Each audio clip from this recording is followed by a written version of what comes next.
तो internal changes जैसे मैंने बताया आपको कि इंटरनल चेंजेस में सबसे इंपॉर्टेंट क्या, माइंड सेट वाइज।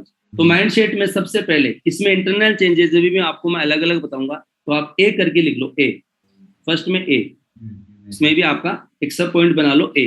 तो इंटरनल चेंजेस में सबसे इंपॉर्टेंट है आपका वाई। वाई वाई को हम बोल सकते हैं ड्रीम, इमोशनल, या वाई देखो रीजन होता है आपका, वाई मतलब क्यों करना चाहते हो आप। ड्रीम में थोड़ा इमोशनल वाइज हो गया कि आप मतलब आपका ड्रीम क्या है ना। या फिर कोई बोलेगा इसको कि रीजन कि क्या कारण है, कोई बोलेगा रीजन बोल देगा इसको, कोई बोलेगा एक होता है कंपेलिंग रीजन। कंपेलिंग रीजन दो चीज होती है, एक होता है रीजन, एक होता है कंपेलिंग रीजन, ठीक है। और कुछ लोग इसको जैसे कि अब हम देखते हैं गेम वगैरह में, तो वहाँ पे टारगेट या गोल, अगर कॉर्पोरेट में देखे तो टारगेट या गोल, बात एक ही है, ये लक्ष्य उद्देश्य है ना, किस चीज का क्या है। लेकिन कोई भी चीज का काम करने का जो रीजन विजन क्लियर है आपका, यानी कि आपका वाई क्लियर है, या उसको इमोशनल भाषा में बोल दो, ड्रीम बोल दो, रीजन बोल दो, या वो कंपेलिंग रीजन है, या टारगेट है, या गोल, एक ही बात। तो हमें सबसे पहले किसी भी काम करने से पहले ये हमें पता होना चाहिए कि why we starting this, why we starting this rather than ये कैसे होगा, रेदर देन कैसे होगा। तो why is very very important comparatively how. How तो हो ही जाएगा ना, क्या दिक्कत आ रही है। अगर आपका आपका इंटेंट क्लियर है, आपको वाई क्लियर है, तो डेफिनेटली हाउ हो जाएगा। तो सबसे पहले हमें जानना पड़ेगा कि why we start our business, why we start. तो इसका मैं आपको ना ये रीजन और कंपेलिंग रीजन का एक एग्जांपल मैं आपको दूंगा, आप लोग समझने की कोशिश करना। आप समझ रहे होंगे क्या, रीजन और ये तो एक ही बात होती है, मैं आपको समझाता हूँ, जस्ट गिविंग एग्जांपल। रीजन और कंपेलिंग रीजन क्या होता है, मैं आपको I want to share one more story. मैं आपको एक स्टोरी और बताना चाहता हूँ कि एक वापस एक जंगल में चलते हैं, और एक जंगल है, जंगल में एक खरगोश है, ठीक है, और एक भेड़िया है। सो जो भेड़िया है, वोल्फ है, वो भूखा है, 3-4 दिन से, 4 दिन से भूखा है, और भूख लग रही थी उसको बहुत ज्यादा। तो ही वो सर्चिंग समथिंग कि वो ढूंढ रहा था कि कुछ मिल जाए मिल जाए मिल जाए, और ऐसे ढूंढते ढूंढते ढूंढते उसको ना अचानक से एक खरगोश दिख गया। ध्यान सुनिएगा, आप जो फर्स्ट टाइमर है please, first timer please listen carefully, I will ask you question, okay. So वो ढूंढ रहा था उसको, खरगोश मतलब जो भेड़िया था वो वहां पे ढूंढ रहा था कि कुछ मिल जाए मेरे को खाने के लिए ना। सो 3-4 दिन से भूखा था, ढूंढ रहा था, अचानक से उसको एक खरगोश दिख गया, रैबिट दिख गया। और जैसे ही रैबिट दिखे, खरगोश दिखा उसको, उसके पीछे लग गया वो। अब पीछे लग गया तो सोचा कि मैं पकड़ पकड़ लूंगा जल्दी, तो उसके पीछे लग गया। लेकिन हुआ क्या कि 1 घंटा बीत गया, 2 घंटा बीत गया, 3 घंटा, 4 घंटे, 5 घंटे, 8 घंटे, और इतना टाइम बीतने के बाद में भी वो उसको पकड़ नहीं पा रहा था। तो उसने सोचा कि यार एक बात करनी पड़ेगी इस पर्सन, जो ये खरगोश से बात करनी पड़ेगी कि लास्ट में 3-4 घंटे से मैं 7-8 घंटे से मैं पीछे भाग रहा हूँ, लेकिन मैं इस खरगोश को पकड़ क्यों नहीं पा रहा हूँ, what is the reason behind this. So क्या ऐसा कारण है कि मैं पकड़ नहीं पा रहा हूँ। सो आप लोग शेयर करना चाहेंगे व्हाट वाज द रीजन, क्या रीजन रहा होगा, आप मुझे बताएंगे। यस, सुनील जोशी जी बताइए सर।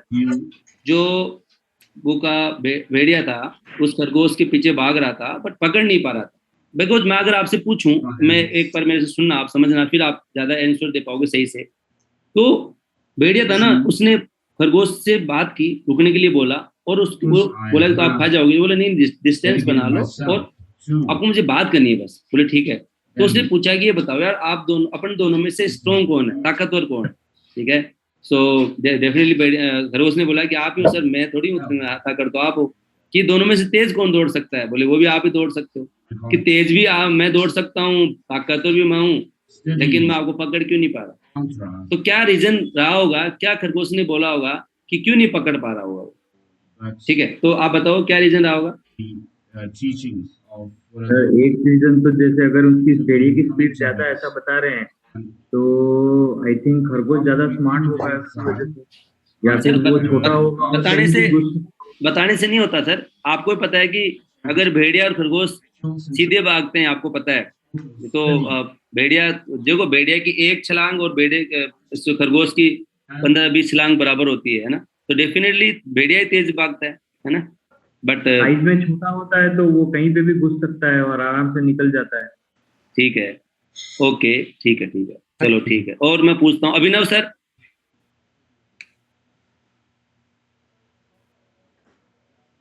अभिनव सर अनम्यूट कीजिए।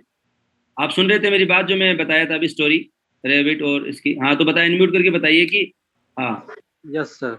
क्या रीजन रहा होगा कि वो जो खरगोश को पकड़ नहीं पा रहा था भेड़िया, 3-4 दिन से भूखा भी था, ताकतवर भी था, तेज दौड़ भी सकता था, क्या रीजन रहा होगा? सर इसका रीजन ये था कि जो खरगोश है वो अपनी जान बचाने के लिए भाग रहा था, हम्म। इसलिए वो उसे कुछ भी करना था, जो भी कैसे भी कुछ भी करना था, बट उसे अपनी जान बचानी थी, तो वो अपना पूरा एफर्ट लगा रहा था। ओके ओके, तो guys yes yes, correct correct, ठीक है, अनम्यूट कर लीजिए, सॉरी म्यूट कर लीजिए, ठीक है। सो गाइज आप लोग समझिए, मैंने आपसे थोड़ी देर पहले बताया था कि रीजन और कंपेलिंग रीजन, आप लोगों ने अगर ये बिजनेस स्टार्ट किया है तो मुझे पता है आप लोगों ने इतना पैसा लगाया है, तो आपका रीजन है, यू हैव रीजन। नहीं, आप लोगों को पता है कि आपने बिजनेस स्टार्ट किया तो कोई ना कोई रीजन है, बट रीजन है या कंपेलिंग रीजन है, you have to find it. ठीक है, जैसे कि अभी इन्होंने बताया कि अभिनव सर ने बताया कि दोनों भाग रहे थे, दोनों का रीजन था, भाग दोनों रहे थे, दोनों का ही रीजन था भागने का। एक का रीजन ये था कि मेरे को एक टाइम का खाना मिल जाएगा, वो भेड़िया का था, और खरगोश के इसलिए भाग रहा था कि मुझे जान बचानी है। अब मुझे आप बताओ कि किसका रीजन स्ट्रॉन्ग था, किसका रीजन कंपेलिंग था, किसको बर्निंग डिजायर थी? बर्निंग डिजायर जानते हो ना, बर्निंग डिजायर, कि बस हमें कि ये काम करना ही है, लास्ट शिप बोलते हैं ना, लास्ट शिप, कि अभी कोई ऑप्शन नहीं है, there is no option at all, कोई ऑप्शन नहीं है। तो हम लोगों ने जब बिजनेस को स्टार्ट किया तो ये जो ऑप्शन स्टार्ट किया है या फिर एक लास्ट शिप की तरह स्टार्ट किया है, या आपके लाइफ में ये बिजनेस कैसे है, तो उस खरगोश की तरह है या उस भेड़िए की तरह है? आई मीन हम लोगों का रीजन क्रिस्टल क्लियर होना चाहिए, हम लोगों का वाई है ना, वाई, या हमारा जो क्यों हमने स्टार्ट किया, हमारा ड्रीम हमारे सामने होना चाहिए। Why we start are this business, we should know, और we have to write all the dreams. हमें हमें लिखना चाहिए, हमें पता होना चाहिए कि why I start this business. मैं अगर भाग रहा हूँ और मुझे पता नहीं कि मैं भाग क्यों रहा हूँ, तो मैं भागूंगा क्यों? मैं अगर भाग रहा हूँ, या मैं सुबह निकल गया और मैं ट्रेन वहां पे जाके ट्रेन के रेलवे स्टेशन में जाके बोलूंगा भाई मुझे टिकट दे दो, बोले कहाँ की दो, बोले पता नहीं, बट दे दो आप तो क्या वो आपको टिकट देने वाला होगा, या उस जाने का कोई फायदा होगा? घूम फिर के वापस आ जाएंगे हम। तो जैसे जैसे इस खरगोश का रीजन स्ट्रॉन्ग था, कंपेलिंग रीजन था, जान बचाना था, वैसे ही हमें इस बिजनेस के अंदर, मैं ऐसे नहीं बोलूंगा कि मतलब इसको नेगेटिवली ना कि आप पॉजिटिवली लेना, कि जितना स्ट्रॉन्ग रीजन हमारा इस बिजनेस का करने का होगा, उतनी ही हमारी जर्नी स्मूथ होने वाली है, ये मैं आपको गारंटी दे सकता हूँ। तो अगर मैं बात करूं मेरी, कि मैंने बिजनेस क्यों स्टार्ट किया, मेरा क्या कंपेलिंग रीजन था? रीजन तो सबका, आप लोगों का, सबने स्टार्ट किया है, पैसे लगा किया, तो डेफिनेट रीजन है, बट कंपेलिंग रीजन आज आपको फाइंड आउट करना है। ओके, सो मैं मेरी थोड़ी सी मेरी जर्नी, या थोड़ा सा मेरा जो मैंने किया है इस बिजनेस के अंदर, उसको शेयर करना चाहूंगा। सो प्लीज आप लोग थोड़ा ध्यान सुन लेना, क्योंकि हो सकता है कि मेरे 5 मिनट बात करने से आपको कुछ अपना वाई मिल जाए और आप भी अपना इस बिजनेस को सीरियसली स्टार्ट कर दो। ओके, सो मेरा नाम राजेंद्र है, and I am from Jaipur, Rajasthan. मैं राजस्थान से बात कर रहा हूँ, जयपुर से। जयपुर में भी एक छोटे से कस्बे में छोटा सा गांव है, जो जयपुर वाले हैं तो जानते होंगे, अनंतपुरा मेरा गांव है, और सापुरा तहसील के अंदर है ना।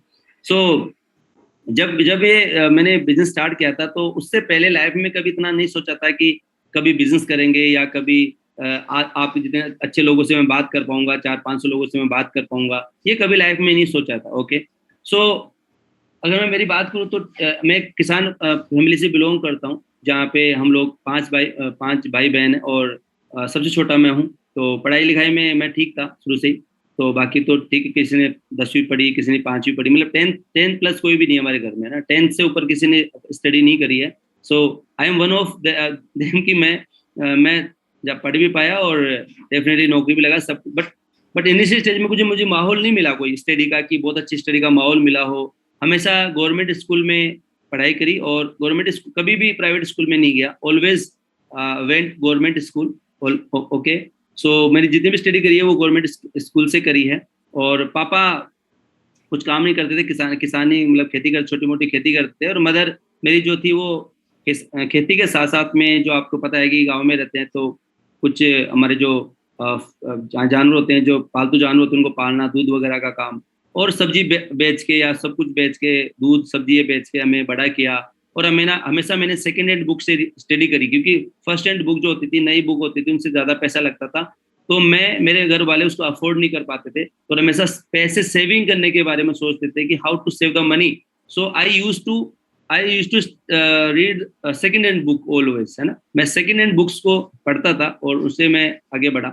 सो 10वीं तक जब पढ़ रहा था तो एक ही विजन था कि यार डॉक्टर बनना है। उस समय भी रीजन था, उस समय भी वही था कि मुझे स्टडी क्यों करनी है। So there was my dream to become a doctor, ठीक है। सो मैं डॉक्टर बनना चाहता था, बट जैसे ही मेरी घर की परिस्थितियां थी, बैकग्राउंड का देखा, आगे जाके मेरे समझ में आ गया था 10 तक जा जाते कि मैं सेकेंड हैंड बुक से पढ़ रहा हूँ। और ऐसे माना जाता था उस समय कि अगर आपको डॉक्टर बनना है तो you have to go Kota for the preparation of the PMT in Allen coaching centre और दासवानी कोचिंग सेंटर। सो अगर वहाँ की बात करूँ तो वहाँ की जो फी थी वो almost 60,000 per month per year, जिसमें PG वगैरह इंक्लूडेड थी, ठीक है। 2003 की बात है ये। PG और वहाँ की फी वगैरह सब कुछ मिला के, जो डॉक्टर्स हैं या जो यहाँ पे जो वहाँ पे गए होंगे कोटा में, उस समय पता है कि वहाँ का ऑलमोस्ट कितना खर्चा था, 60 से 70,000 रुपीज पर ईयर था उस समय। एंड मुझे पता था कि मैं अफोर्ड नहीं कर 100% नहीं कर पा रहा था उस समय किसी भी कंडीशन पे। तो मैंने सोचा कि यार ठीक है, मैं नर्सिंग कर लूंगा, और नर्सिंग करके वहाँ खर्चा भी नहीं आएगा, गवर्नमेंट में हो जाएगा, और अपना वहाँ पे फिर कोई प्राइवेट सेटअप कर लेंगे या किसी डॉक्टर के पास काम कर लेंगे तो 5-7 हज़ार रुपये कमा लेंगे। This is more than enough, मेरे लिए काम चल जाएगा। बट वही है ना कि मतलब करना तो कुछ था ही, तो ठीक है, बट जो मिला उससे काम चलाया उस समय। तो नर्सिंग किया जोधपुर से और गवर्नमेंट मेडिकल कॉलेज से। अब पैसों की शुरू से प्रॉब्लम थी, तो during the my training actually I join private hospital part time actually, है ना। और हालांकि लीगल नहीं है, बट वहाँ पे चलता था कि ठीक है, स्टूडेंट्स को कम पैसे में, क्योंकि उनको स्टाफ मिल जाता था और हमें मिल जाता था खर्चा पानी। आप सब लोग सुन रहे हैं मेरी बात, ध्यान से सुन रहे हैं ना। सो मेरे जैसे बहुत सारे लोगों ने किया होगा ना। तो मैं फर्स्ट ईयर में काम सीख गया था अच्छे से। तो मैं एक डॉक्टर के पास लगा और वहां से मुझे 1200 रुपये वो देने लग गए थे। कितने? 1200 रुपये, 1200 रुपीज, है ना, per month. Yes, per month, per day नहीं, पर मंथ। तो पर मंथ में मैं 1200 रुपये में नौकरी लगा और वहां से मेरा अपना खर्चा निकालने लग गया। धीरे धीरे मैंने नर्सिंग पूरी की, और पूरी करने के बाद आई कम टू जयपुर, एंड मैं जयपुर आया। और जयपुर आने के बाद में यहाँ से वापस मैंने स्टार्ट किया दूसरा एक और प्राइवेट एक हॉस्पिटल। वहाँ पे मेरी 3,500 रुपीज मेरी सैलरी थी। और ये करते करते या वो preparing for the government job मैं कर रहा था, और मेरी गवर्नमेंट जॉब लग गई। एक साथ 4 जॉब लगी और सेंट्रल गवर्नमेंट जॉब लगी, है ना। तो आप सोचिए कि जो इंसान 1200 रुपये से स्टार्ट किया और नाइट ड्यूटी भी करता, मॉर्निंग में पढ़ाई, फिर नाइट ड्यूटी, फिर मॉर्निंग में स्टडी, मतलब पूरे दिन ऐसे, कभी कभी तो 72 आवर्स मैंने काम किया। तो वो जो पैसे की जो किल्लत देख पा रहा था लाइफ में, बचपन से देखता आया था कि सेकेंड हैंड बुक से पढ़ना, ये सब कुछ करना, और उसके बाद में भी खुद ही कमा के और अपनी स्टडी करना। आप में से बहुत सारे लोगों ने ऐसे किया होगा, आई नो। सो उसके बाद में जॉब लगी, और जॉब सेंट्रल गवर्नमेंट की लगी, ESI hospital Delhi, as a nursing officer. और my salary was 30,500 rupees, 30,500 rupees, and previous this 3,500। Yes, 3500 रुपए से सीधा 30,500 रुपए। सो आप देखिए कि जिस इंसान की सैलरी 10 टाइम्स मल्टीप्लाई हो गई हो, तो मैं क्या करूंगा? मेरा तो ड्रीम सब पूरा हो गया। मेरा तो बस अब लग गया कि हाँ यार, अब तो सब कुछ हो गया है, लाइफ में जो चाहिए वो मिल गया। बट यू नो कि दिल्ली की लाइफ क्या है? दिल्ली की लाइफ वेरी फास्ट लाइफ मानी जाती है। आप लोगों को पता है कि दिल्ली में 30-40 हज़ार रुपये कमाने वाला, उस समय 2009 की बात कर रहा हूँ मैं, तो 30,000 रुपये कमाने वाला वहाँ पे कोई पैसे वाला नहीं था। वहाँ पे जो एक चाय का ठेला या कुछ भी बेचने वाला जो लगाते हैं, जो होकर्स होते हैं, वो भी लोग भी कमा लेते हैं इतना। तो मेरे को समझ में आ गया था कि दिल्ली में रहते हुए, कि जॉब ऐसी थी कि लग रहा था कि दिल्ली में रहने वाला हूँ, तो दिल्ली में रह के मैं सोचा था कि 60 साल में क्या कर पाऊंगा। तो मेरे दोस्तों को मैंने देखा था, मेरे साथ वालों को मैंने सुना था, और जो पहले रिटायरमेंट वहाँ पे हो चुके थे या होने वाले थे, जो स्टाफ मेरा गवर्नमेंट जॉब में जो लोग थे, उनसे जब मैंने बात की तो आई फाइंड आउट कि उन लोगों ने पूरी जिंदगी में क्या किया। पूरी जिंदगी में एक घर बनाया, जो भी गांव में, जैसे दिल्ली से बाहर जाके 2 BHK या 3 BHK या तो फ्लैट लिया, या एक घर बनाया, और बच्चे की शादी करी, उनको पढ़ाई लिखाया। ये चीजें मुझे समझ में आ गई थी। तो फिर 60 साल के बाद, रिटायरमेंट के बाद मैं गाँव जा पाऊंगा, जयपुर जा पाऊंगा। तो ये मेरे लिए स्केरी था एक, यानी कि यार मैं क्या जिंदगी भर यहीं रहने वाला हूँ और क्या मैं कभी गाँव नहीं जाऊंगा या मैं जिंदगी में यही करने वाला हूँ। तो उसके बाद समझ में आने लगा कि कुछ और चाहिए। और जब मेरे को एक दो चीजें सबसे ज्यादा क्लिक तब किया, या मेरा जो रीजन तब बना, जब मैं 2000, ये चीजें तो चल ही रही थी कि मम्मी पापा दूर हैं, जिन जिन लोगों ने मेरे को पढ़ाया लिखाया था, जो मजदूरी कर करके या सब्जी बेच के या दूध बेच के, जैसे भी मदर ने मेरे को पढ़ाया लिखाया, जो पैसा दिया खर्चा किया, तो उनसे हमेशा ये प्रोमिस करता था कि मैं नौकरी लग जाऊंगा तो आपको कुछ करने की जरूरत नहीं पड़ेगी, मैं सब कुछ मैं करूंगा, आप तो सिर्फ बैठे बैठे मजे करना और बाकी मैं करूंगा। ये मेरा विजन था जब मैं उनको बोला करता था, जब मैं छोटा था। तो दिल्ली में जाके जॉब भी लगी, पैसे भी कमा रहा हूँ, सब कुछ रहा हूँ, लेकिन जब एक दिन मैं गाँव गया तो पहली बात तो जब भी पैसे की बात आती तो घर वालों से पूछता था कि पैसे चाहिए क्या, तो घर वाले मम्मी पापा आपको पता है क्या बोलते हैं कि हमें जरूरत नहीं है, और या आपके लिए क्या लेके आऊं, तो ये बोलते थे कि तू खुश रह, इसी में हमारी खुशी है, कोई दिक्कत नहीं। उनको जरूरत थी, कई बार नहीं बोल पाते थे, उनको लगता था कि यार इसके पास ही नहीं है, या ये क्या हमारी हेल्प करेगा, ऐसा करके वो सोच लेते हैं।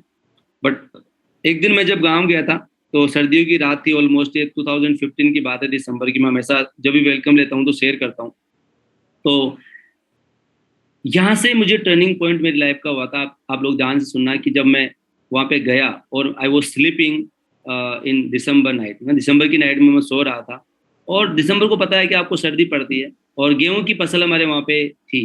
तो रात में मेरे एकदम से कुछ आवाज़ें आई, और मैं उठ बैठ खड़ा हुआ, और मैंने देखा कि मम्मी और मेरे ब्रदर वगैरह टॉर्च लेके बाहर घूम रहे हैं, आवाज़ें आ रही हैं कुछ कुछ, इधर इधर उधर, पता नहीं क्या क्या आ गया है ऐसा कुछ। और और मेरे पापा भी थोड़ा सा ना, जो एक होता ना कि क्राई, हल्की सी जो क्राई होती है ना, जो जिसमें हल्का दर्द होता है, और ऐसे क्राई कर रहे थे लाइक। तो मैंने सुबह उनसे पूछा कि आप रात में कहाँ जा रहे थे बार बार उठ उठ के, और पापा क्यों रो रहे थे।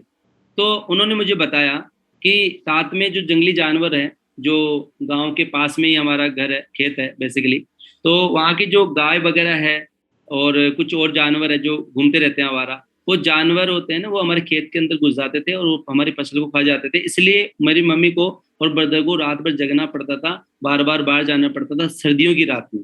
ओके, और दिन में वो काम करते थे। तो और पापा इसलिए रो रहे थे कि पापा की लोअर लिम्ब में ड्यू टू स्मोकिंग है ना, लॉन्ग टाइम वो चेन स्मोकर है, आपको पता है कि गाँव में थोड़ा होता है ऐसा, तो उसकी वजह से उनका वेन्स ब्लॉक हो चुकी थी, और वेन्स के जो लोअर लिम्स थे वहाँ पे, लोअर लिम्ब मतलब जो पैर होते हैं वहाँ पे ब्लड का फ्लो कम हो गया। तो जब रात में पैर ऊपर होते हैं तो वहाँ पे ब्लड फ्लो कम होता है, तो ज्यादा पेन होता है। तो ही वॉज क्राइंग नाइट ना। सो मैंने अपने आप को थोड़ा सा उस दिन मेरा ना थोड़ा झटका लगा कि भैया मैं जो बोलता था मम्मी पापा को, आपको कुछ करने की जरूरत नहीं पड़ेगी, मैं नौकरी लग जाऊंगा और सब कुछ मैं करूंगा, आप तो बस ये करना वो करना। तो मैंने कहा भाई मैं जा कहाँ रहा हूँ, मैं जा कहाँ रहा हूँ, जिन लोगों ने मेरे लिए इतना किया उन लोगों के लिए मैं क्या कर पा रहा हूँ, कुछ भी नहीं। मैं अपने ड्रीम देख रहा हूँ, कार कब लूंगा, घर कब लूंगा, ये कब करूंगा, वो कब करूंगा, सिर्फ अपने बारे में सोच रहा हूँ, बट उनके बारे में नहीं सोच रहा। तो डे आई रियलाइज कि यस, उन लोगों के लिए भी कुछ करना है, और क्या करें, क्योंकि एक्चुअली पैसे तो आ रहे थे बट वो थॉट प्रोसेस नहीं था उस समय जॉब के दौरान कि घर वालों के लिए भी कुछ करना है, समाज के लिए कुछ करना है, कुछ भी नहीं था, सिर्फ अपने तक लिमिटेड। तो जब मैं दिल्ली गया तो ये सोच के गया था कि कुछ ना कुछ और करेंगे, जहां से मैं अपनी फैमिली को कहीं ना कहीं सपोर्ट कर पाऊँ, मेरी फैमिली मम्मी पापा को कुछ उनको दे पाऊँ। ओके, इसके बाद में जब जाते ही वहां पे भी मेरे साथ में एक और घटना हुई थी, जो मेरे साथ में आज मेरे कुछ लोग साथ में काम भी कर रहे हैं, और उनको पता भी है कि one of my best friend mister Suresh Meena, एक पर्सन थे, मेरे दोस्त थे, इसलिए बोल रहा हूँ कि यस, वो मेरे साथ जॉब लगे थे, और वेरी यंग एज में वो मेरे ही पास रहे, वो चले गए, और एक एक्सीडेंट हुआ उनके साथ उनका, और वो 2016 के अंदर उनकी डेथ हो गई। तो जब उनकी डेथ हुई थी तब उनके तो छोटे बच्चे थे, और उनकी वाइफ का मुझे आज भी याद है कि उनका जो चेहरा, और एक्सीडेंट में उनके साथ हुआ था, तो उनकी जो डेड बॉडी आई थी, मैं सब तो फ्यूनरल में मैं गया था, तो वहां पे मैं देख के बहुत रोया था उस दिन में, जिससे मेरे फैमिली मेंबर चला गया। तो उस दिन उनके जो बच्चे थे दोनों, वो उनकी जो वाइफ का चेहरा मेरे दिमाग में आज भी नजर आता है कि हम जॉब कर रहे हैं, हम सब काम कर रहे हैं, बट जिस दिन कुछ हो जाएगा उस दिन के बाद क्या। तो उस दिन मुझे रियलाइज हो गया था कि कुछ न कुछ ऐसा तो करना पड़ेगा जहां से मैं रहूं या नहीं रहूं। नहीं तो मैंने अभी मेरे मम्मी पापा के ड्रीम को पूरा किया है, नहीं मैंने कुछ अभी तक कुछ किया है, और मेरा भी अगर बुलावा आ गया ऐसे, तो मैं फिर मेरा मन के मन में रह जाएगा मेरे घर वालों क्या होगा। दे डिसाइडेड कि मुझे लाइफ में ऐसा कुछ करना है कि मैं लाइफ में रहूं ना रहूं, मैं खुद रहूं ना रहूं, बट कम से कम ऐसा तो करके जाऊं कि दूसरों मतलब घर वालों के लिए कुछ मतलब दे पाऊं। तो थैंक्स गॉड कि ये बिजनेस मिला, और बिजनेस मिलना मेरा जो रेफरल है संतोष भाई, प्लीज क्लेप फॉर हिम, कि उन्होंने मुझे बिजनेस दिया, और उसकी वजह से आज मेरे जो मम्मी पापा हैं या मेरी फैमिली है, उनके छोटे छोटे ड्रीम्स को मैं पूरा कर पाता हूँ। ठीक है, हालांकि जो मुझे पता है कि आज मेरी जो ड्रीम लिस्ट बनाई थी, उस ड्रीम लिस्ट में से आज मैं 100 में से अगर बात करूं, अगर मैंने 100 ड्रीम बनाए तो 70% ड्रीम मैंने टिक किया, 70% ड्रीम मैंने टिक कर दिए।